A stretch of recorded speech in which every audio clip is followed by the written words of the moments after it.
अगर मैं ये क्लेम करूं कि मैं एक एलियन हूं, तो इस क्लेम को प्रूफ करने की रिस्पॉन्सिबिलिटी मेरी होगी या सामने वाले पर्सन की होगी?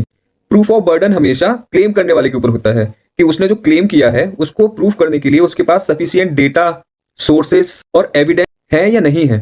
तो यहाँ जावेद साहब के ऊपर कोई प्रूफ ऑफ बर्डन नहीं था, प्रूफ ऑफ बर्डन था मुफ्ती साहब के ऊपर, क्योंकि उन्होंने क्लेम किया है कि कोई सुपर नेचुरल रियलिटी है, कोई मेटाफिजिकल कोई चीज है जिसने इस पूरे यूनिवर्स और इस नेचर को बनाया है। इस नेचर में जो भी चीजें हैं वो specific properties, specific shape, specific colour, specific design के साथ उनको क्रिएट किया गया है और वहां रखा गया है।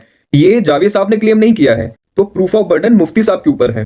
और कोई एब्स्ट्रैक्ट थ्योरी, कोई कॉन्सेप्ट, कोई कहानी बताने से किसी का क्लेम सही नहीं हो जाता है, उसको साइंटिफिकली प्रूफ करना पड़ेगा। जैसे साइंस ने जो भी चीजें क्लेम की हैं उनका प्रूफ दुनिया के सामने रखा। दूसरे एग्जांपल से समझते हैं, मान लो एक कमरे में दो लोग हैं, किसी एक ने क्लेम किया कि बाहर आग लगी हुई है, तो दूसरा पर्सन जो है गेट खोलेगा, एक बार चेक कर लेगा, अगर आग लगी होगी तो उसका क्लेम सही हो जाएगा, अगर नहीं लगी होगी तो उसका क्लेम गलत हो जाएगा। लेकिन क्लेम करने वाला अगर ये कहे कि तुमने सही से देखा नहीं है, तुम्हारे सेंसेस में कोई दिक्कत है, तुम्हारे देखने में वो प्योरिटी नहीं थी, या तुमको देखने का तरीका नहीं पता है, तो उससे क्लेम करने वाले का जो क्लेम है वो सही नहीं हो जाता है।